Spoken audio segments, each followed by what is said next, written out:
Hoje vou resumir um livro escrito há 2500 anos.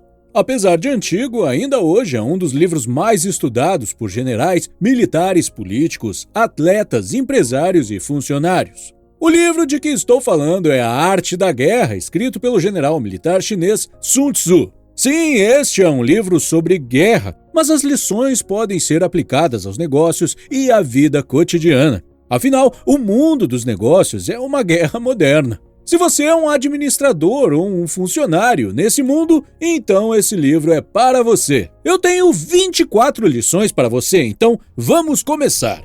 1. Triunfam aqueles que sabem quando lutar e quando não lutar. Alguns meses atrás descobri que um dos meus fornecedores tinha me vendido um serviço que não precisava de jeito nenhum. Ele apresentou o serviço como se fosse obrigatório por lei, então eu comprei. Depois de quase um ano, descobri acidentalmente que era mentira. Esse serviço me custou cerca de $1000. Fiquei muito bravo quando descobri e mandei um e-mail para ele. Claro que ele ficava dizendo que eu precisava do serviço. Após algumas trocas de e-mail e telefonemas, cancelei meu contrato e encerrei nossa cooperação. Não continuei a discutir com ele, apesar de ter provas concretas de que estava sendo desonesto. Se eu insistisse mais, provavelmente ganharia a discussão e meu ego me dizia para ir em frente, mas não fiz isso. E aí está o porquê. Cada discussão, cada guerra, cada conflito tem um custo, e muitas vezes o custo da batalha não justifica o prêmio que você ganhará. Neste exemplo em particular, se eu continuasse lutando, teria que gastar vários dias do meu tempo, contratar alguém para defender meu lado, além de todo o estresse que esse tipo de processo envolve. Eu tinha duas escolhas. Poderia investir meu tempo e energia nesse conflito e ganhar $1000, ou investir exatamente o mesmo tempo no meu negócio e ganhar pelo menos 4 a 5 vezes mais do que isso. É por isso que eu deixei para lá. Agora, olhando para trás, ainda me sinto bem com minha decisão, mesmo que meu ego continue me dizendo que eles precisavam de punição. Mas essa punição teria um custo alto e mesmo que eu ganhasse, ainda perderia. É por isso que muitas vezes não vale a pena entrar na briga. Portanto, a lição número 1 é: triunfam aqueles que sabem quando lutar e quando não lutar. 2. Quando uma vanguarda está preparada, sua retaguarda é defeituosa. E quando sua retaguarda está preparada, sua vanguarda apresenta pontos débeis. As preparações por todas as partes significarão ser vulnerável por todas as partes. Você provavelmente já ouviu falar que a diversificação nos negócios e nos investimentos é a melhor forma de reduzir os riscos. Mas aqui está o problema. Todos os grandes negócios que você vê e usa hoje, como YouTube, Instagram, Facebook, não diversificaram no início. Todos eles encontraram um nicho e concentraram todos os seus recursos nele, e se esforçaram para serem melhores do que todos os outros. Somente quando foram bem-sucedidos, aí sim começaram a diversificar. Portanto, se você está começando algo novo e tem recursos limitados, a diversificação não é o caminho certo a seguir. Se você se concentrar em todos os lugares, será fraco em todos os lugares. A mesma coisa se aplica aos seus clientes. Escolha um grupo de clientes e concentre toda a sua energia em servi-los. Se você vende para todo mundo, você não vende para ninguém. Se todo mundo é seu cliente, então ninguém é seu cliente. 3. Evite o que é forte e ataque o que é fraco. Você pode ter certeza de ter sucesso em seus ataques se atacar apenas lugares indefesos e fracos. Digamos que você comece a trabalhar no seu primeiro emprego e veja que todos na empresa são ótimos no Excel. Então, você se esforça muito para tentar competir com os caras. Você consegue imaginar como será difícil competir com aqueles tubarões que têm mais de 10 anos de experiência no Excel? Você está atacando um inimigo que é muito forte e difícil de derrotar. É muito provável que você perca essa batalha ou se torne um funcionário medíocre. Agora, em vez disso, imagine que você olha em volta e vê que na empresa não há nenhum especialista em apresentação em PowerPoint. Então, você decide se concentrar nisso. Adivinha o que vai acontecer? Após um curto período, você será a pessoa que todos procuram quando precisam de apresentações em PowerPoint. Não apenas isso, também será muito difícil demiti-lo porque simplesmente não há pessoas suficientes com essa habilidade na empresa. Aqui está mais um exemplo. As coisas em que você é bom e gosta de fazer são as coisas em que você deveria estar atacando, focando mais. Por outro lado, as coisas que você não gosta e não curte fazer são as coisas que devem ser evitadas, porque focar nelas é como atacar o inimigo onde ele é mais forte.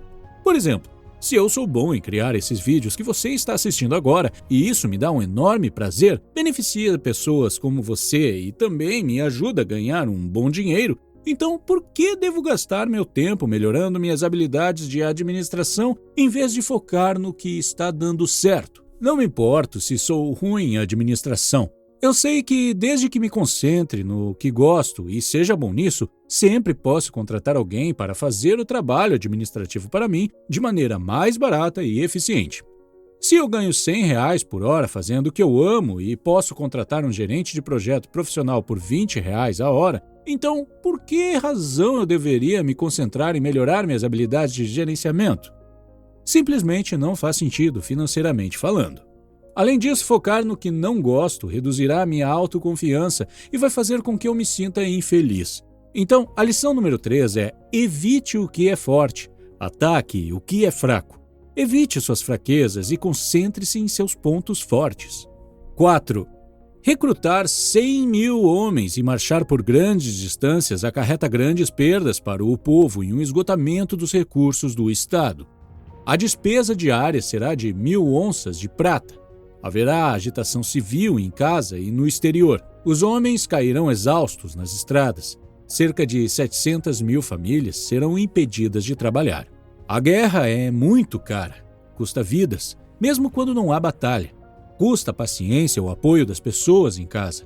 E esse custo é pago por um longo tempo, mesmo após o término da guerra e mesmo se você estiver do lado vitorioso. É por isso que você deve compreender o custo antes de entrar em guerra. A mesma coisa se aplica a abrir o seu negócio. A ideia de ter o seu próprio negócio parece ótima, mas você está disposto a arcar com os custos? Você está disposto a trabalhar por um ano inteiro sem lucro nenhum? Você está disposto a discutir com seu parceiro ou parceira porque está trabalhando muito? A ficar constantemente sob pressão e estresse? Está disposto a trabalhar nos fins de semana em vez de sair com seus amigos? Estes são apenas alguns dos custos que você terá que pagar.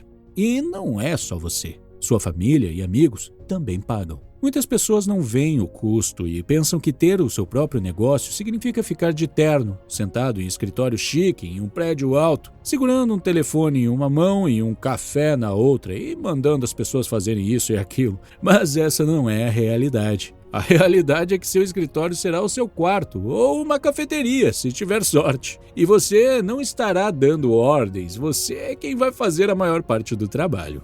Há alguns dias vi um post no Facebook de um empreendedor que acho que explica perfeitamente o que significa ter seu próprio negócio. Ele escreveu: "Sabe quando eu estava trabalhando para outra pessoa, eu não gostava quando tinha que trabalhar aos sábados. É por isso que trabalhei muito e finalmente abri meu próprio negócio. Agora que tenho um negócio próprio, também trabalho aos domingos." 5. Não podemos fazer aliança com príncipes vizinhos até que conheçamos seus desígnios. Não estamos aptos a liderar um exército em marcha a menos que estejamos familiarizados com a face do país, suas montanhas, florestas e pântanos.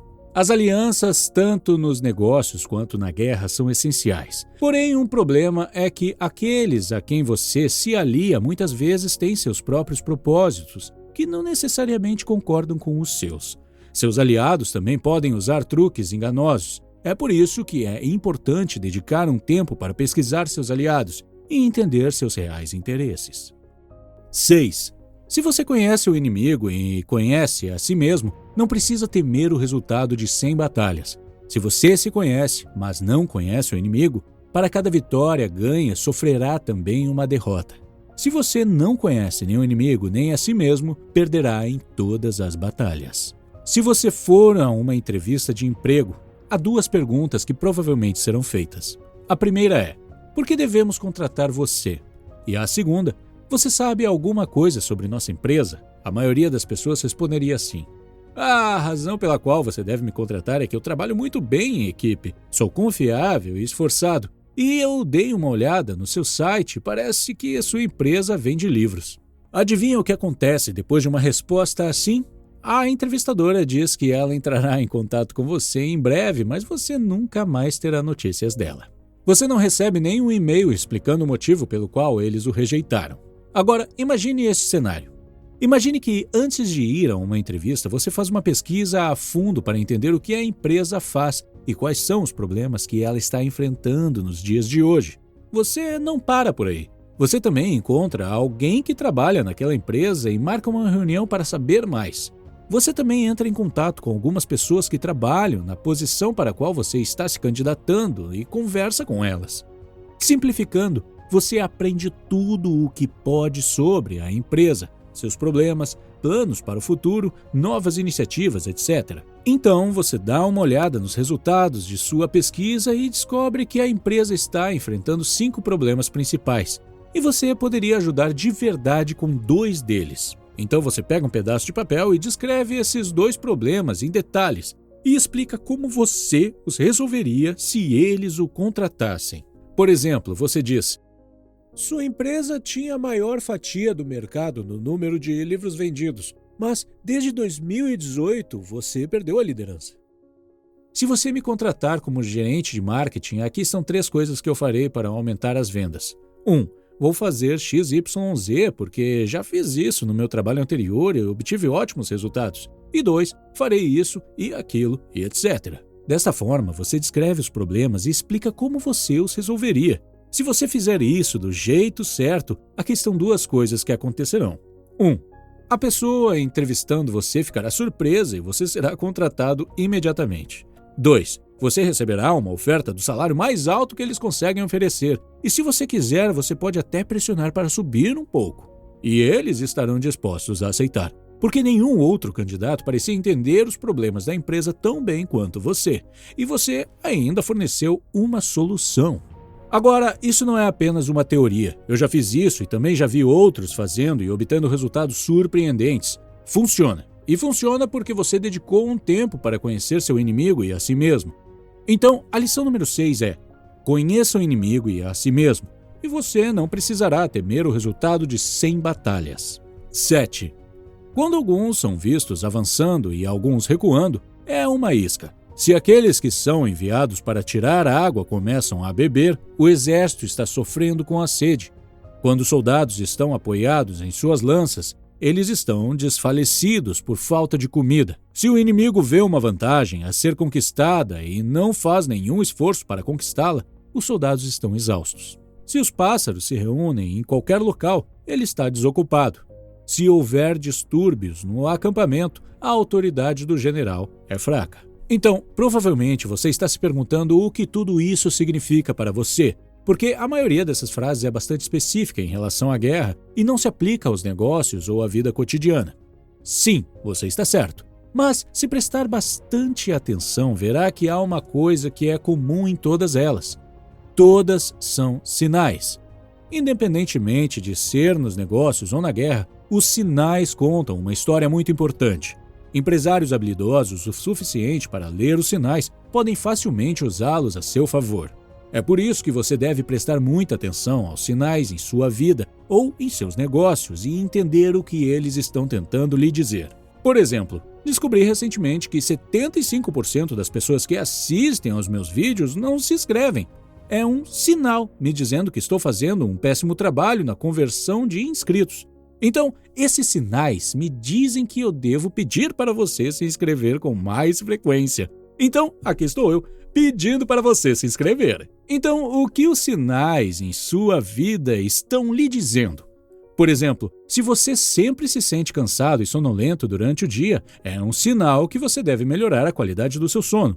Se você está de dieta, mas ainda luta para perder peso extra, é um sinal que você deve mudar algo em sua dieta. A propósito, se você tem problemas para dormir e perder peso, publiquei recentemente um vídeo sobre isso. O link está na descrição.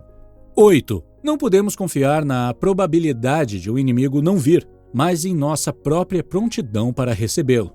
Não na possibilidade de ser atacado, mas sim no fato de termos tornado nossa posição inatacável. Olha, pode ser que nesse momento tudo esteja dando certo para você. Talvez você tenha um emprego estável, um ótimo salário, carro da empresa e nenhum problema de saúde. Desejo que tudo continue assim para você, mas sejamos realistas. As coisas dão errado.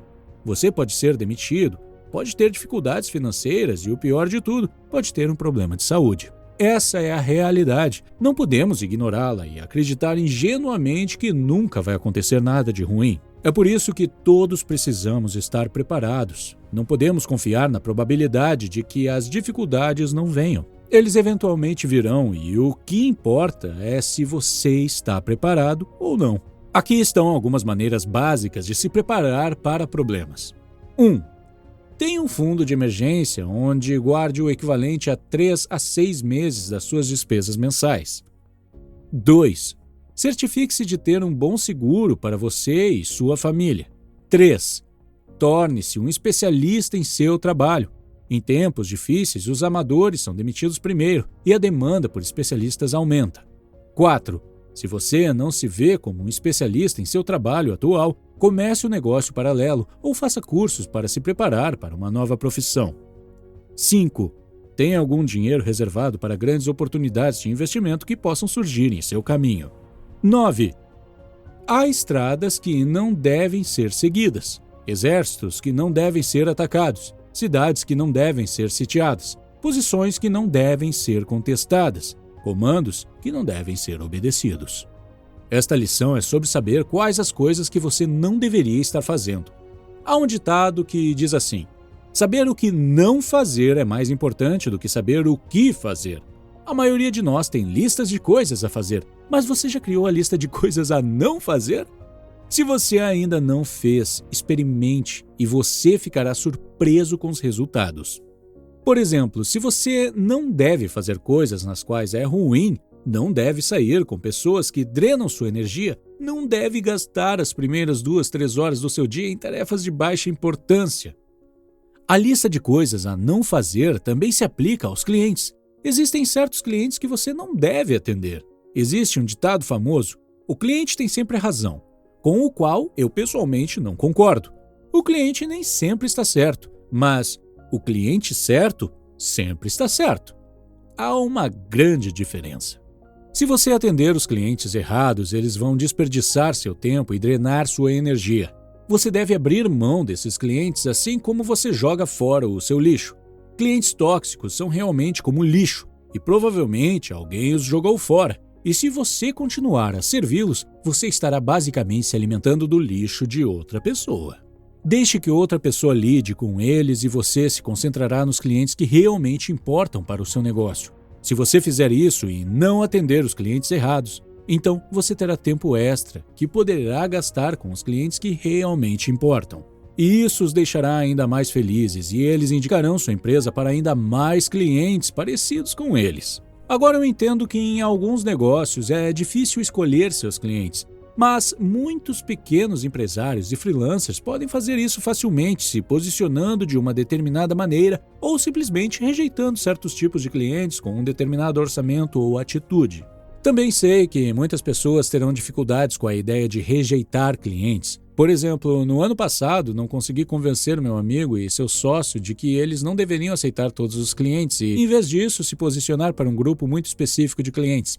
Eles ficavam dizendo: cliente é cliente, não devemos rejeitá-los. Se você diz que cliente é cliente, então você opera exatamente como a mercearia da esquina da sua rua que está vendendo batatas e pepinos. Você se torna uma empresa de commodities. As empresas de commodities perdem clientes assim que surge um novo concorrente com preços melhores. Por exemplo, você provavelmente não se importa onde compra batatas, certo? Uma batata é uma batata e o melhor a fazer é comprá-la no supermercado que vende mais barato. 10. Não há mais de 5 notas musicais, mas mesmo assim a combinação dessas 5 faz surgir mais melodias do que jamais se pôde ouvir. Não há mais do que 5 cores primárias, mas em combinação elas podem produzir mais tons do que podem ser vistos. E na batalha, não há mais do que 2 métodos de ataque, o direto e o indireto. No entanto, esses 2 combinados dão origem a uma série interminável de manobras. Muitas vezes, na vida pessoal ou no trabalho, reclamamos que não há recursos suficientes. Reclamamos por não ter tempo, dinheiro, funcionários, etc. É fácil reclamar, mas o difícil é usar seus recursos limitados de forma criativa e encontrar novas soluções. Essa lição, pessoalmente, me fez perceber com que frequência escolho reclamar da falta de recursos, em vez de me concentrar em fazer algo de forma criativa com o que eu já tenho. O potencial do nosso cérebro é infinito. Você só precisa fazer as perguntas certas. Em vez de dizer, não tenho recursos, você precisa perguntar, como posso alcançar o que eu quero, usando as coisas que eu já tenho? Esta é uma pergunta simples, mas abre o cérebro e permite que ele trabalhe nas possibilidades. 11. O controle de uma grande força é, em princípio, como o controle de poucos homens. Trata-se apenas de dividir seus números. Você já reparou que, às vezes, uma tarefa ou um projeto parece tão grande e assustador que você nem se anima a começar a trabalhar nele? No entanto, uma vez que você se senta e o divide em partes menores, percebe que, na verdade, não era assustador. Na verdade, era bem simples. Quando se trata de gerenciar minhas tarefas de forma eficaz, uma técnica tem sido tremendamente útil. Nomear meus dias e agrupar minhas tarefas. Por exemplo, minhas segundas-feiras são para tarefas administrativas. Este é o dia em que respondo aos e-mails e trato de tarefas relacionadas à gestão da empresa. Terças, quartas e quintas-feiras são reservadas para trabalhos criativos. Estes são os dias em que pesquiso e escrevo roteiros como este. Finalmente, sexta-feira é o dia de reunião, quando eu faço a maioria das minhas reuniões. Em algumas semanas é difícil administrar as coisas como descrevi, especialmente se nem todos estiverem dispostos ou disponíveis para se encontrar às sextas-feiras, mas faço o possível para seguir essa fórmula 90% do tempo. Esta técnica é ótima por 4 razões. 1. Você não fica sobrecarregado e preocupado com todas as outras 20 tarefas. Você só se concentra no que está à sua frente para o dia de hoje. 2. Aumenta a produtividade e o foco. Toda vez que você troca de tarefa, você perde a disposição. Essa técnica evita que isso aconteça. 3. Você tem mais clareza e se preocupa menos. Às vezes, você vê um e-mail e quer entrar e responder, mas quando sabe que hoje não é o dia de responder e-mails, é fácil voltar aos trilhos e ignorar essa tarefa. 4. Se você tem muitas tarefas, geralmente tendemos a evitar as difíceis e nos concentrar nas fáceis. Mas, quando você sabe que este é o dia em que você tem que lidar com aquela tarefa chata, então você não tem outra opção a não ser fazê-la. 12. Coloque seus soldados em posições sem saída, e eles preferirão morrer lutando que tentar fugir. Se eles enfrentarem a morte, não há nada que eles não possam alcançar. Isso significa simplesmente que, se você está tentando conquistar uma ilha, a melhor maneira de fazer isso é queimar seus navios. Em outras palavras, não tenha um plano B e vá com tudo.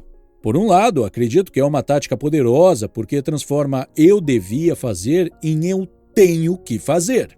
Muitos de nós continuam dizendo eu deveria fazer isso, eu devia fazer aquilo, mas na verdade nunca fazemos. Há um enorme poder em saber que não há como voltar atrás e agora é uma obrigação. Em muitos aspectos da vida, essa pode ser uma tática muito poderosa, mas, na minha opinião, quando se trata de abrir um negócio, não é o caminho certo a seguir. Por exemplo, não faz sentido pedir demissão mês que vem e abrir o seu negócio, especialmente se você não tiver experiência em administrar um negócio. Eu, pessoalmente, não queimei meus navios imediatamente. Comecei o meu negócio aos poucos, como um trabalho extra, até que, finalmente, entrei de cabeça e queimei os navios. Mas isso não aconteceu até que eu soubesse que havia pelo menos 60% a 70% de chances de sucesso. 13. Bons lutadores primeiro colocam-se além das possibilidades de derrota e depois esperam uma oportunidade para derrotar o inimigo. Proteger-nos contra a derrota está em nossas próprias mãos, mas a oportunidade de derrotar um inimigo é fornecida pelo próprio inimigo. Seja qual for a situação que você está enfrentando, você se conhece melhor que ninguém. Você conhece suas fraquezas e seus pontos fortes. É por isso que está em suas mãos colocar-se além da possibilidade de derrota. No entanto, você não conhece seu inimigo. Depois de ter certeza de sua defesa, você precisa observar muito para encontrar uma fraqueza na defesa do seu inimigo. Mas, novamente, primeiro você precisa ter certeza de que tem uma boa defesa. Caso contrário, independentemente do tamanho da oportunidade, você não conseguirá se beneficiar dela. Por exemplo, há um ditado que diz que mais milionários surgem em uma crise do que em um boom. Crises de mercado trazem muitas oportunidades porque muitos grandes negócios são vendidos com desconto. No entanto, se sua defesa for ruim, ou seja, se você está endividado, não tem fonte confiável de renda, tem despesas altas e nenhuma poupança, então não importa o tamanho da oportunidade, você não vai poder se beneficiar. Você provavelmente será vítima da crise, porque não construiu sua defesa nem se colocou além da possibilidade de derrota. 14. Vencerá quem souber manejar tanto as forças superiores como as inferiores. Diferentes grupos de pessoas usam palavras diferentes e falam de maneiras diferentes. Por exemplo, os investidores falam de forma diferente dos empresários, os empresários falam de forma diferente dos funcionários, e as pessoas casadas falam de forma diferente das pessoas solteiras. Às vezes, a linguagem é tão diferente que uma pessoa que está ouvindo pode se sentir como se estivesse ouvindo uma língua estrangeira.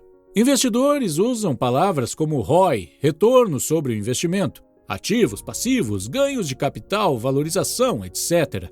Por outro lado, funcionários usam palavras como previdência, salário alto, flexibilidade de horário, vale-refeição, etc. Dependendo de com qual desses grupos você está falando, você deve ser capaz de ajustar sua linguagem se quiser se comunicar de forma eficaz. Eu costumava ter um gerente que eu admirava por suas grandes habilidades de apresentação. Por exemplo, quando ele estava falando conosco, sua equipe, ele tinha de 15 a 20 slides em sua apresentação do PowerPoint. Mas quando ele estava apresentando exatamente o mesmo tópico para a diretoria, ele geralmente tinha um slide de 10 a 15 textos sobre ele, porque a diretoria só se importava com algumas informações importantes e ele conseguia fornecê-las em um único slide. Ele era muito respeitado e querido na empresa, pois sabia conversar com seus superiores e inferiores. 15. O general que vence uma batalha fez muitos cálculos em seu templo antes que o combate fosse travado. O general que perde uma batalha fez poucos cálculos antes. Assim, fazer muitos cálculos leva à vitória e poucos cálculos à derrota. É graças a esse ponto que posso prever quem, provavelmente, vencerá ou perderá. É tão irônico que todos nós entendamos a importância dos planos, mas ainda assim a ignoramos no nosso dia a dia. Não existe um único time de futebol ou basquete que comece o jogo sem um plano completo e bem definido. Mas, quando se trata da nossa vida, apenas algumas pessoas dedicam realmente seu tempo para desenvolver um plano de jogo. Aqui está a regra mais importante de planejamento para a vida. Não comece o seu dia sem um plano completo e bem definido. Não comece suas atividades até saber exatamente o que planeja realizar naquele dia. Em outras palavras, não comece o seu dia até que o tenha terminado no papel. Eu sei que leva tempo para planejar, mas faça isso todos os dias e você ficará surpreso com o quanto você vai realizar. Se você fizer isso, você não dirá mais, nossa, como foi que esse dia terminou tão rápido? Você vai olhar para trás e se sentir bem com tudo o que conseguiu fazer. Depois de dominar o planejamento de seus dias, a próxima regra é: não comece sua semana, mês e ano até que tenha tudo planejado. Os planos são ótimos, mas não precisam ser gravados em pedra. Você pode ajustá-los de acordo com as circunstâncias. 16. Derrotar o inimigo em 100 batalhas não é a excelência suprema. A excelência suprema consiste em vencer o inimigo sem ser preciso lutar. O líder habilidoso subjuga as tropas inimigas sem qualquer luta. Ele captura sua cidade sem sitiá-las. Ele derruba seu reino sem longas operações no campo. Em termos de negócios, batalhar significa competir. Muitas vezes as empresas competem por participação de mercado e iniciam guerras de preços, apenas para descobrir que acabaram destruindo o mercado e reduzindo os lucros. Então, nos negócios, como você ganha sem competir? Como vence sem lutar? Bem, é totalmente possível, mas não é fácil. Existe um ótimo livro chamado A Estratégia do Oceano Azul, que explica como fazer isso. Não consigo contar a estratégia nesse vídeo porque não é tão curta, mas, para simplificar, o autor desse livro explica que existem 2 oceanos. Oceano aqui significa mercado, o Oceano Vermelho e o Oceano Azul. O Oceano Vermelho é vermelho porque a competição é muito acirrada e o sangue dos competidores deixou a água vermelha. Por outro lado, se você nadar além do Oceano Vermelho, há outro Oceano Azul e livre de competição. Seu objetivo é estar naquele oceano azul e o livro explica bem como fazer isso. Vou colocar um link para esse livro na descrição. Se você é um empreendedor e tem um negócio em um mercado muito competitivo, então este é um livro de leitura obrigatória. 17. Compare prudentemente o exército inimigo com o seu próprio, de modo que você possa saber onde a força é superabundante e onde é deficiente. Nas minhas aulas de marketing na universidade aprendi uma técnica chamada análise SWOT, inventada por um cara chamado Philip Kotler. Embora na época eu não levasse muito a sério, mais tarde na vida acabou se tornando uma ferramenta prática. Caso você não saiba, SWOT significa força, fraqueza, oportunidade e ameaça. É uma ferramenta simples para analisar um negócio para descobrir quais são seus pontos fortes e fracos, onde estão as oportunidades e ameaças. Esta é uma ótima ferramenta que você pode usar para analisar seus negócios, seus concorrentes ou simplesmente você pode usá-la para analisar a si mesmo como indivíduo. Isso pode ser especialmente útil se você estiver em um ponto crucial da sua carreira e não souber qual direção seguir. Analise a si mesmo como se estivesse analisando uma empresa ou outra pessoa qualquer e anote quais são suas forças, as coisas em que você é bom, quais são suas fraquezas,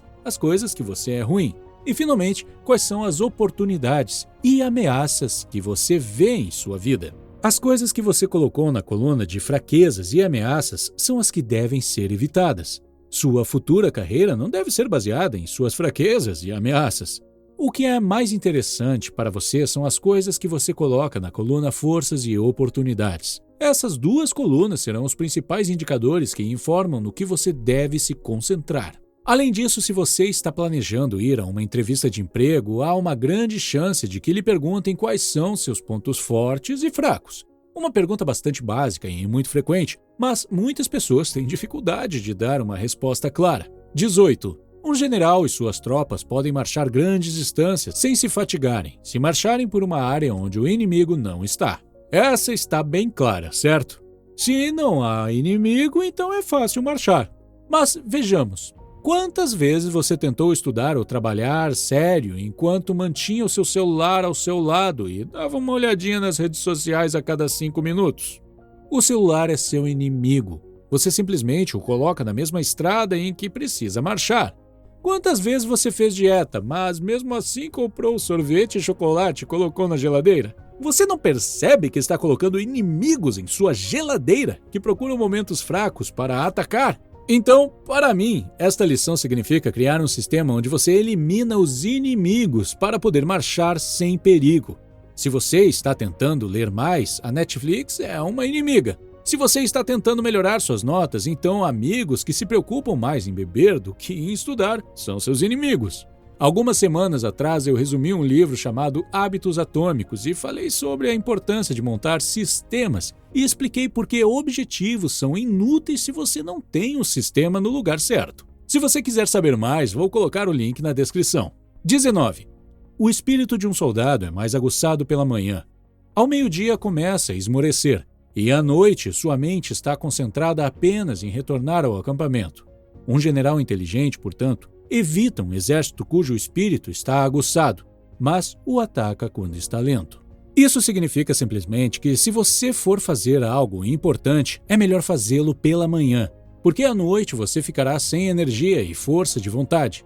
Sua força de vontade é como um músculo. Assim como seus músculos se cansam depois de cada flexão que você faz, sua força de vontade também se cansa. De manhã, sua bateria de força de vontade está cheia, mas à medida que o dia avança, cada atividade que você faz a diminui. Aqui está a coisa mais importante sobre a força de vontade que muitas pessoas não percebem. Você só tem uma fonte de força de vontade que você usa para tudo. Não é como se você tivesse uma fonte de força de vontade para se exercitar, ou outra para fazer compras e uma diferente para trabalhar. Você tem apenas uma e tudo que você faz usa sua força de vontade vinda da mesma fonte. As pessoas que não percebem isso acordam e a primeira coisa que fazem é usar o celular. Depois ficam na frente da geladeira analisando se devem comer uma omelete ou um pão no café da manhã. Então, respondem alguns e-mails simples ou começam a limpar o quarto ou fazer algumas tarefas simples. Finalmente, depois que todo o trabalho sem importância está feito, eles se sentam para fazer algo significativo à noite. Mas aqui está o problema. Aí já é tarde porque você não atacou as tarefas mais importantes quando sua força de vontade estava cheia e você tinha energia. 20. Se os soldados forem punidos antes de se apegarem a você, eles não se mostrarão submissos. E, se não forem submissos, serão praticamente inúteis. Se os soldados se apegaram a você, mas as punições não são aplicadas, eles ainda serão inúteis. Portanto, os soldados devem ser tratados em primeira instância com humanidade, mas mantidos sob controle por meio de uma disciplina de ferro. Este é um certo caminho para a vitória. Existem 2 métodos comumente usados para motivar pessoas: recompensas ou punições. Muitos CEOs e gerentes hoje usam o método de punição primeiro para forçar os funcionários a fazer algo. Mas mesmo um general do exército que viveu 2.500 anos atrás sabia que você não deve usar a punição primeiro. Algumas poucas pessoas são submissas por natureza e vão seguir as suas ordens, mas começar com uma abordagem severa faz você correr o risco de criar ressentimento. Em vez disso, se você primeiro conquistar o respeito das pessoas, elas aceitarão sua punição de bom humor. 21. Quando os soldados comuns são demasiadamente fortes e os oficiais superiores muito fracos, o resultado é insubordinação. Quando os oficiais superiores são muito fortes e os soldados comuns fracos demais, o resultado é colapso. Você pode ser um grande general ou oficial, mas se seus soldados são fracos, você não tem chances de vencer a batalha. É o mesmo nos negócios. No final das contas, é a equipe que faz o trabalho, não o gerente ou o CEO. É por isso que é muito importante contratar as pessoas certas.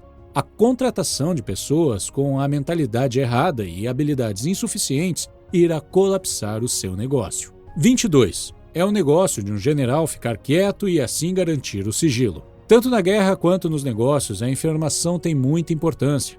Um segredo compartilhado não é mais um segredo, mesmo que seja compartilhado com apenas uma pessoa. Mesmo que alguns sejam confiáveis, mesmo uma pessoa confiável pode ser capturada e torturada pelas informações que possui. Pode ser que seja chantageada ou subornada. Quanto mais significativo o conhecimento, menos pessoas devem saber. Portanto, muitas vezes é melhor manter seus planos para si mesmo. 23. Trate seus soldados como seus filhos, e eles os seguirão a qualquer lugar. Trate-os como os filhos amados, e eles estarão ao seu lado até a morte. No entanto, se você é indulgente, mas incapaz de fazer sentir sua autoridade, bondoso, mas incapaz de fazer cumprir seus comandos, seus soldados devem ser comparados a crianças mimadas. Eles são inúteis para qualquer propósito prático. A melhor maneira de ser pai ou mãe, liderar soldados ou liderar uma equipe é amá-los e, ao mesmo tempo, fazer com que sua autoridade seja respeitada e as ordens obedecidas. Manter o equilíbrio é uma coisa muito difícil de fazer. Alguns líderes são apenas amor e cuidado, mas têm dificuldades de fazer com que o trabalho seja feito. Por outro lado, alguns líderes são rígidos e dão ordens o tempo todo, o que também não é eficaz. A chave é encontrar o equilíbrio. 24. Toda operação militar tem a enganação como base. Por isso, quando capazes de atacar, devemos parecer incapazes. Ao utilizar nossas forças, devemos parecer inativos. Quando estivermos perto, devemos fazer o inimigo acreditar que estamos longe. Quando longe, devemos fazê-lo acreditar que estamos perto. Se ele estiver seguro em todos os pontos, esteja preparado para ele. Se ele estiver em força superior, evite-o. Se ele está descansando, não lhe dê descanso. Se suas forças são unidas, separe-as. Ataque-o onde ele não estiver preparado. Apareça onde você não é esperado. Isso é tudo por hoje. Se você se lembra, eu mencionei 2 outros vídeos para você conferir. Um era sobre o livro Hábitos Atômicos e o segundo era sobre o Circadian Code. Hábitos atômicos que você vê no lado esquerdo da tela vai te ajudar a construir melhores hábitos e criar sistemas. Circadian Code, que está no lado direito da tela, o ajudará a perder peso, melhorar a qualidade do seu sono e aumentar sua energia para que você não se sinta cansado e sonolento o tempo todo. Obrigado por assistir e espero que este vídeo tenha sido útil.